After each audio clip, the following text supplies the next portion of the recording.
Kabatang, alam mo ga, dito sa KN Express ay tumatanggap sila ng 1 kilong padala mula UAE, which is United Arab Emirates, papunta sa Pilipinas. At ito ho ay via air cargo na dadating sa Pilipinas sa loob lamang ng 2 araw. Ay ang magandang balita ho din sa KN Express ay hindi nyo na ho kailangang bumuo ng 30 kilo minimum para maipadala ang inyong mga bagahe papunta sa Pilipinas. Dahil sa KN Express, 1 kilo ay pwede mo ipadala.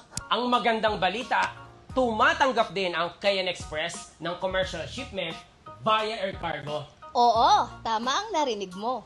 At pwede rin magpadala ng maramihang piraso na Pabango, sapatos, at lotion. Yes! Kahit 100 pirasong pabango at 300 pirasong sapatos sa KN Express ay pwede yan. Ay ang tanong ng mama ay bakit di mo simulang magnegosyo sa Pilipinas ng produkto ng United Arab Emirates? Di mo alam simulan. KN Express na ang bahala dyan. Ituturuan at tutulungan kanila para magka-extra income ka. Alam nyo gaho ang KN Express ay magbibigay din ng best rate ay ng pagkakainam ay depende ho yan sa dami ng ipinadala ninyo. Kabatang, ano pa inaantay nyo? Inquire na!